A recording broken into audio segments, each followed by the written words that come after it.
Welcome. My name is Grandma Storm. I write stories for young adults. Today I am reading chapters 71 through 75 in my book, The Book of Faith.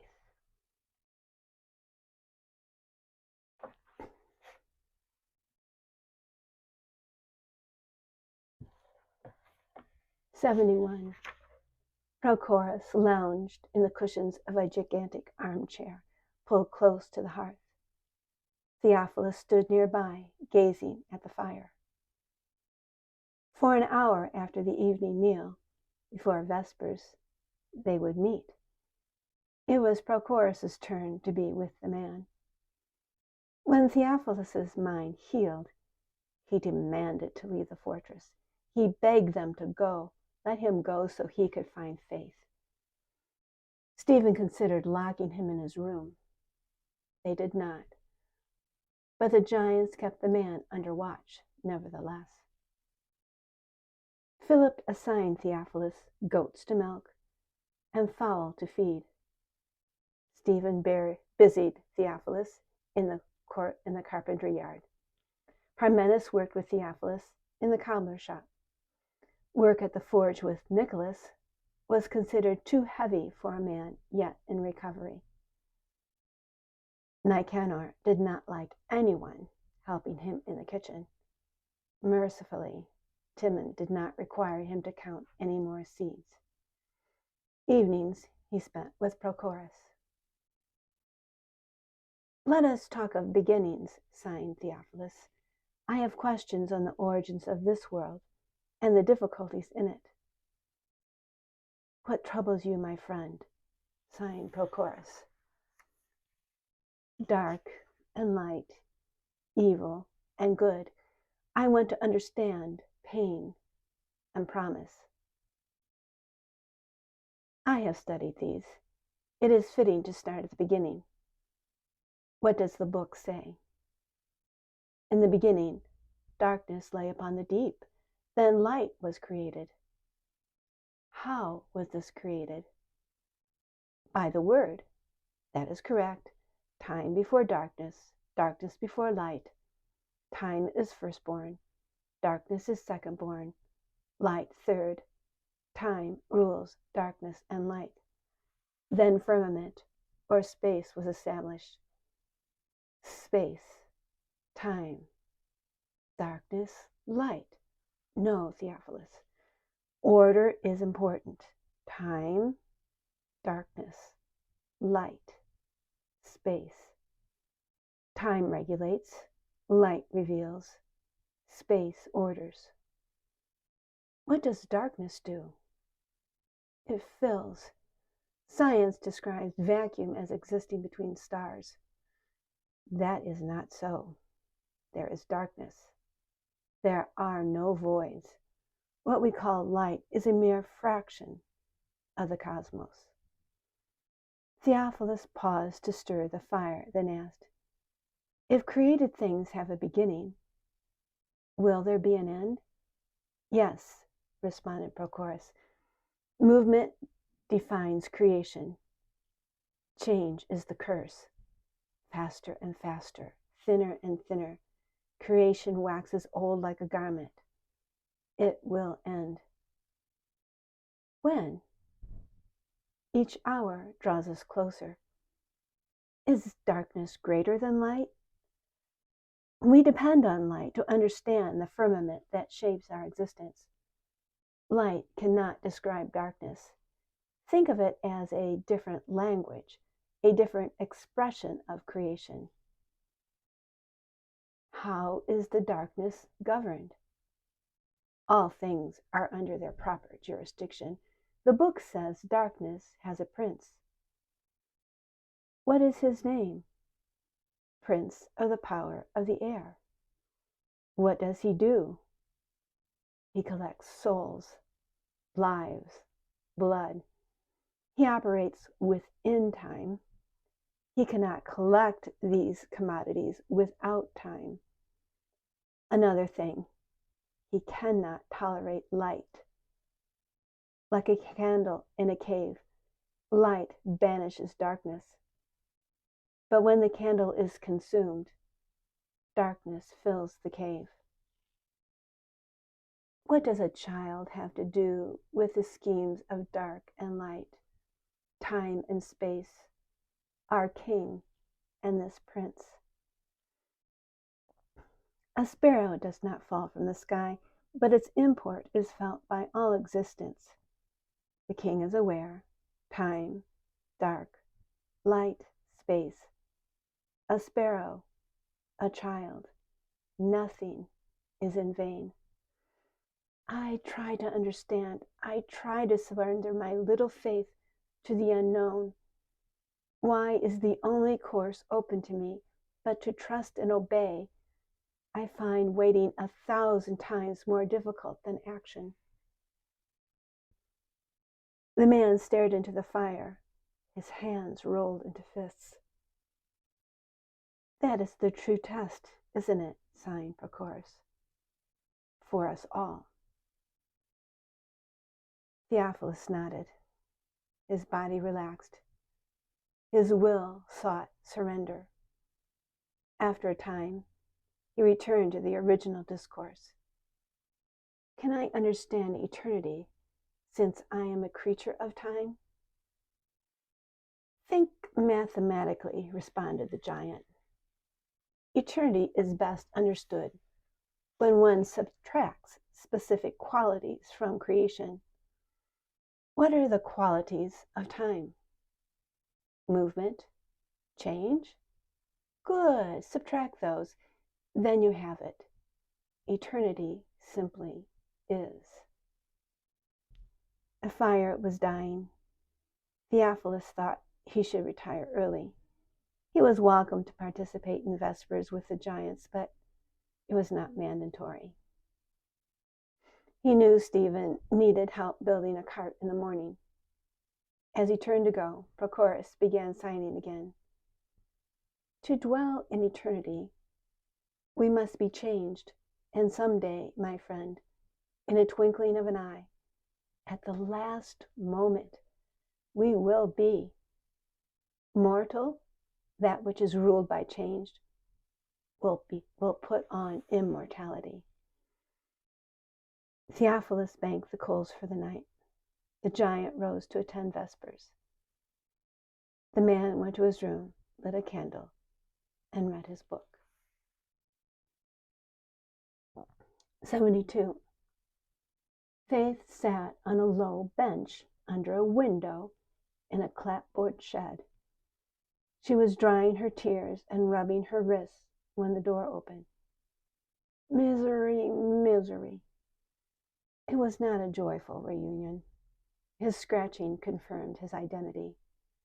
Why, look at you. Ain't you the little girl Skiva chased clear old creation? Faith nodded and sighed. Old Scratch. Yeah, that's be me. How'd you come to be cheer? And where is that Skiva? You know he done sent me to these camps. Misery, misery. Skiva is here, replied Faith. He trapped us. Anyway, Skiva and Brown Leathers did.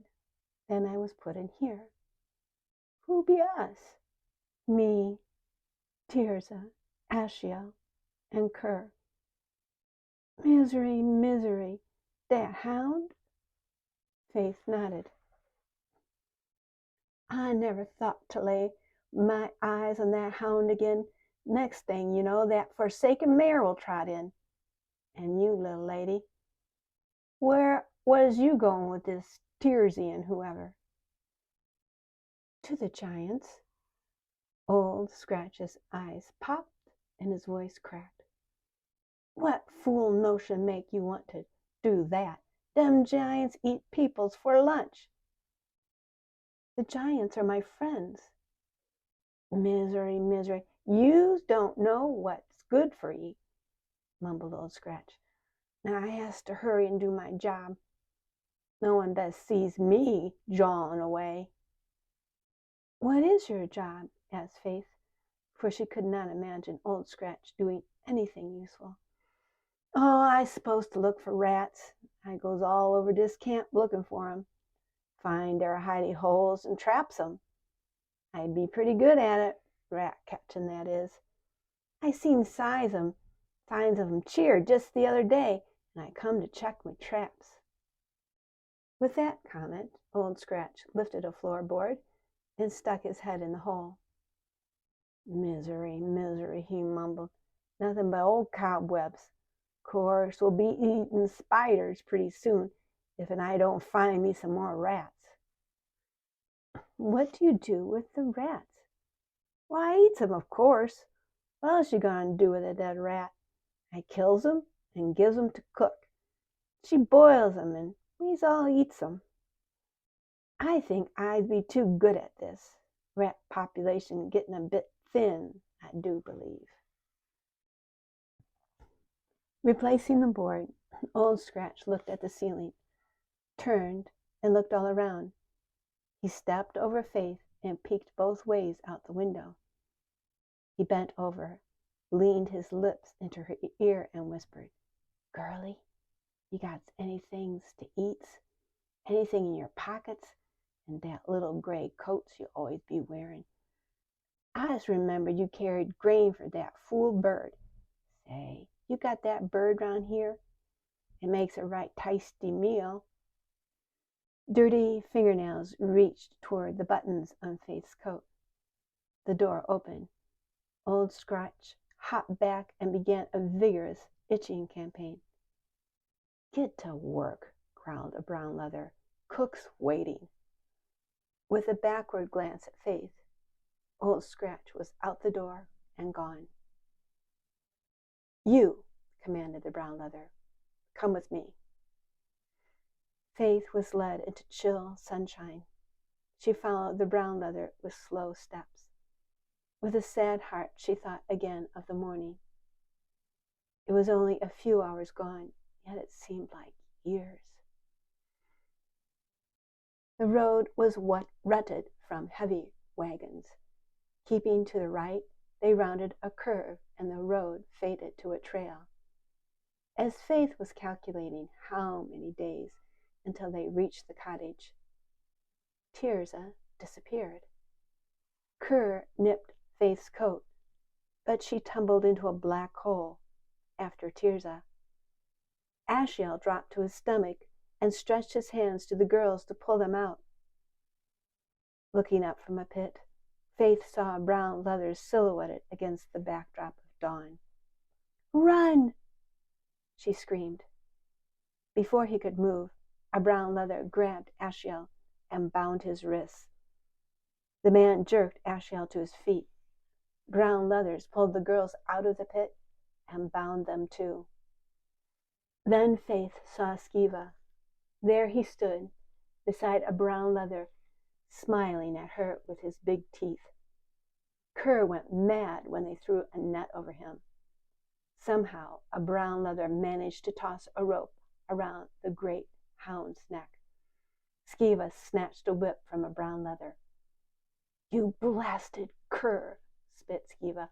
"I swore the next time I saw you, I would beat you senseless." Skiva raged and cursed and cut Kerr with a whip over and over again. Faith dropped to her knees, crying, begging Skiva to stop. "Enough!" commanded a brown leather.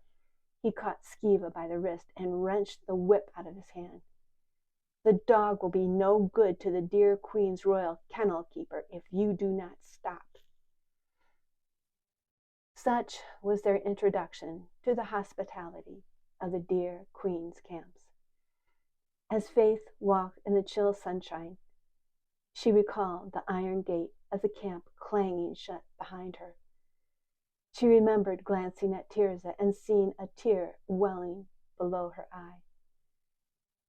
Lit by the first rays of dawn, Faith thought the glistening tear more beautiful than a diamond.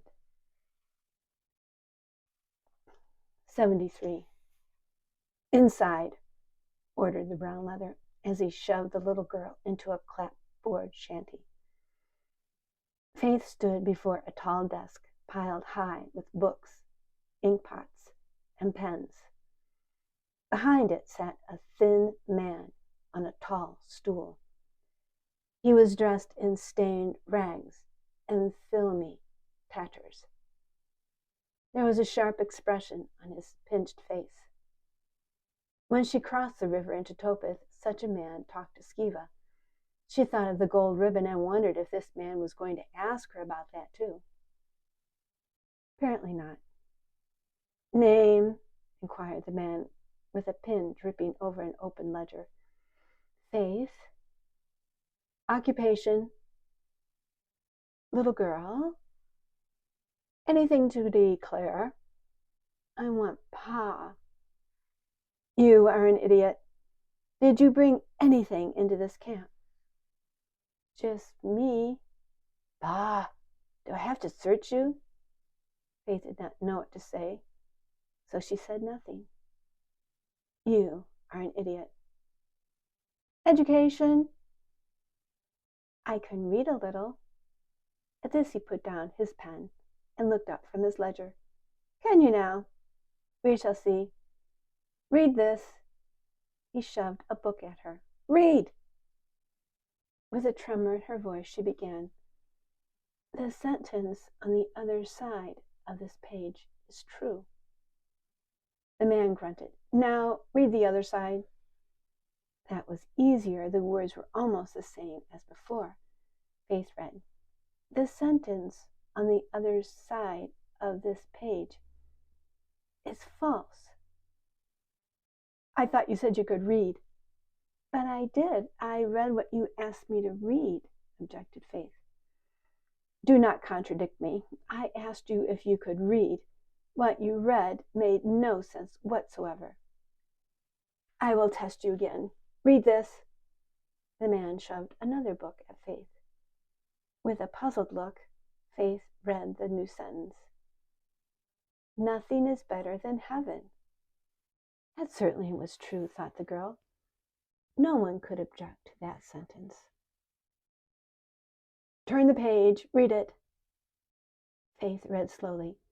A piece of bread is better than nothing. That was true, too. The tattered man fumbled around in his stack of books, flipped to a page, and held up the book. Read! In large print was written, A piece of bread is better than heaven. Faith read the words aloud, not knowing what to think. Lies, lies, lies, twisted thinking at the least. Looks can be so deceiving. On the outside, you appear to be an innocent, but on the inside, you are a seething pot of hypocrisy. The dear Queen, in her infinite wisdom, sends us the likes of you, the damaged dregs of society, to rehabilitate. We praise her for sagacity.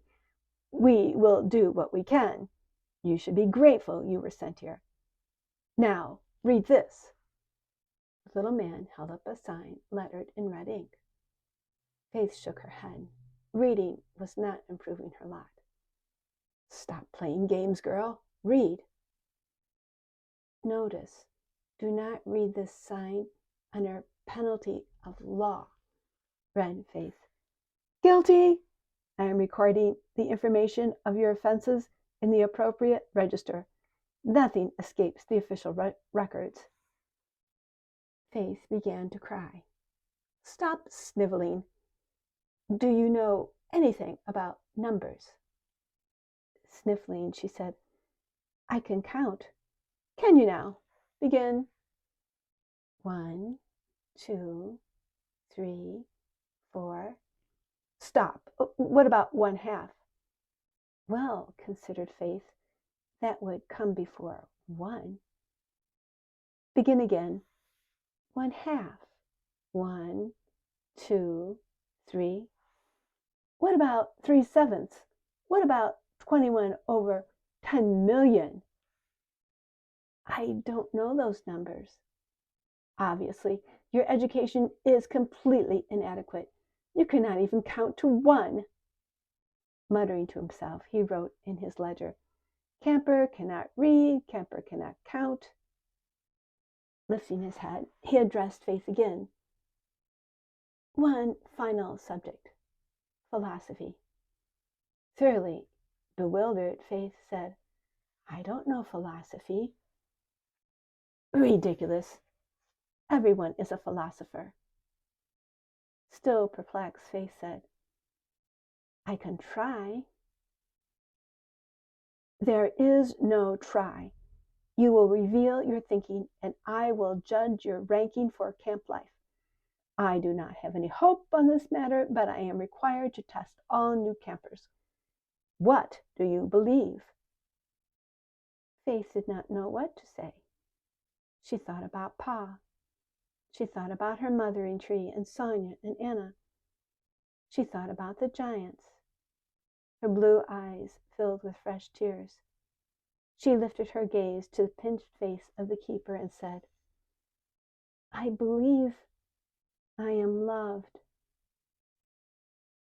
The man rolled his eyes and laughed. "That is ludicrous. No one loves you.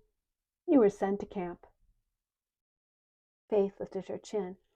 "I believe Pa and the giants love me." "What do you mean, giants?" A light filled Faith's eyes, and she said, "They live in the mountains. They serve the king." The man dropped his pen. His body twitched. He jumped off the stool, scattering ledgers and dumping pots of ink. Shaking with rage, he screamed at Faith, "You are wickedly deceived. There is no king. There are no giants. They are myth. No one loves you. Talk like that will get you thrown into the pit. That will end your ridiculous existence. Your life hangs by a spider thread. No further examination is necessary. I cannot stand the sight of you. In this camp, you are the lowest of the low. Guard!" A brown leather whisked Faith away and hurried her to another shed, where he opened the door and pushed her inside. Tirza was there. Faith fell into her arms, sobbing. The brown leather looked at them. He eyed Tirza, noting her fair skin and long blonde hair. Tirza's blue eyes shot scorn at the man.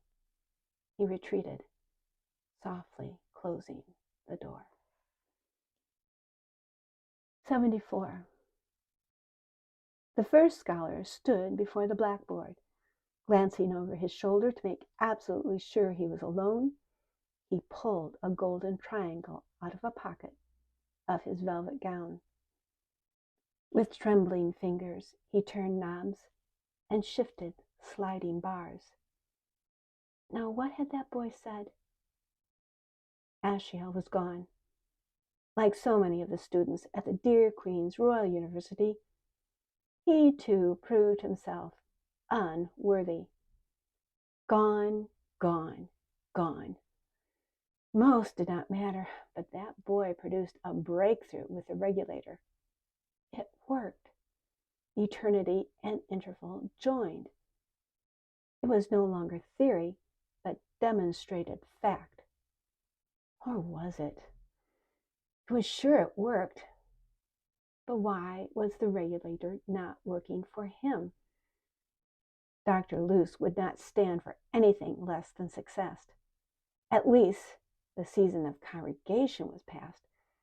The first scholar did not need to fear the arena, but the camps. The possibilities of bad things happening were endless. The regulator must work, and it must work without Ashiel. Pocketing the golden triangle, he shuffled to the regulator. He remembered the feeling of exultation when he first held it. He was sure this device would be the guarantee he needed. The first scholar checked the wiring. He examined the power source. He confirmed the alignment of the jewels. He balanced the movement and reviewed the complications.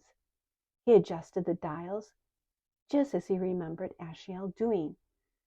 He flipped the lever. With shaking hands, he rolled the golden globe onto its setting. Nothing. That was his 8th attempt. A glass of wine might help. maybe 2 glasses of wine. His head was hot. He pulled off his wig, absently tossing it to a chair, revealing a pointy skull softened by white fuzz. He pulled out the golden triangle again and reviewed Ashiel's calculations. He did not hear the door opening. He did not hear soft footsteps approaching from behind.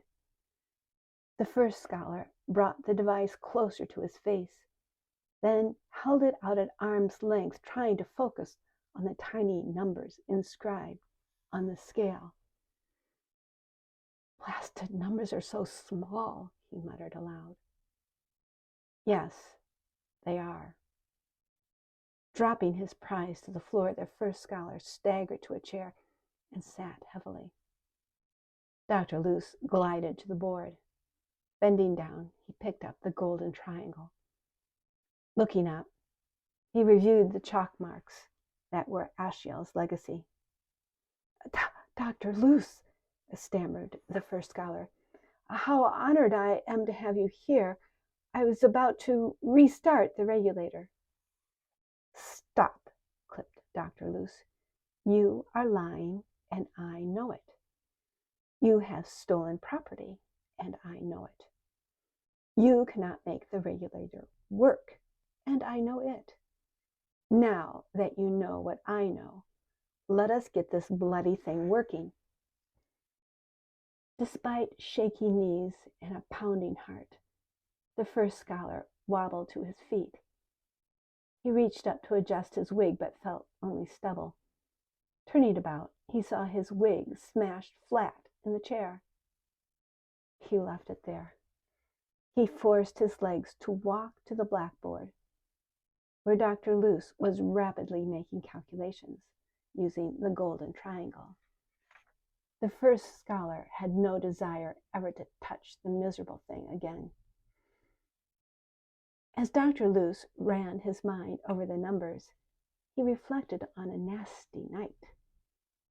The dark powers invaded his brain in the wee hours. They had urgent news. Gravity was altering. Space-time was stretching. In places, it was ether thin and fading. Their prince was furious. Every man that ever breathed owed the prince of the power of the air. Without more time, he could never collect all that was due him. He intended to collect if it took forever. The prince demanded that the regulator perform as Dr. Luce had promised. This was a bad bargain. Managing the dear queen was nothing compared to communicating with the darkness. Although the prince knew time was failing, he could do nothing about it. The key to eternity and the expansion of time lay in the spectrum of light. The prince of the power of the air could not create, solve, or build. Creatures of the spectrum could do what he could not. Dr. Luce grimaced. Conduct was a seductive pain. To be so close to ultimate alien intelligence was thrilling. To be considered a counselor, nay, an equal by such a power was intoxicating. Last night, Dr. Luce was the focus of the prince's interest. Nasty, terrifying, yet exhilarating. Promises renewed, contracts reviewed, persuasion applied. Dr. Luce understood. The regulator must work. 75. Pumping the bellows was heavy work. Theophilus was finally cleared to work in the forge. He found it exhausting and fascinating at the same time. He could always recognize a good blade, but now he was learning what went into making one. Colossal Nicholas struck his hammer on red-hot steel and black anvil. Sparks flew, the forge bellowed smoke. What was surprising, was the number of swords being made. Thousands. Theophilus also discovered stockpiles of boots in a storeroom. They were all too small for the giants. Then there were packs, tunics, and shields, all regulation, all adhering to military standards. There were enough supplies to equip an army. That evening, as he and Prochorus settled by the fire, Theophilus sighed, "My friend, what is the meaning of so many swords? Why the stockpile of packs and shields? War is part of our mandate. When the king requires his army, it must be fed, equipped, and armed. But where is this army? Think, Theophilus. You know." Theophilus did know. Knowing did not persuade believing. He stood by the fire wondering if it was insanity or if it was truth. Perhaps insanity disguised truth. "They have been waiting a long time," sighed Theophilus. "Yes," agreed the giant. "At any moment the wait will be over. We must be prepared." Theophilus thought about his small part in time and eternity. Struggle was transitory. He could endure. "Prochorus, I look forward to the resolution of all things and the return of faith." Prochorus shifted his gaze from the fire to Theophilus, a shadow of worry crossing his face. The mention of the little one's name was cause for concern.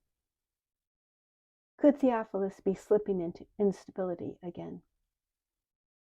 Theophilus met his eyes with an open expression that spoke of peace. "Come," sighed Theophilus.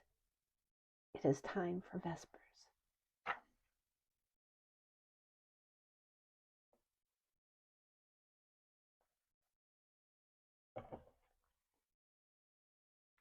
Thank you for listening. To hear more of the story, come back soon, or you may purchase your own copy on Amazon. Just follow the link below. Until next time.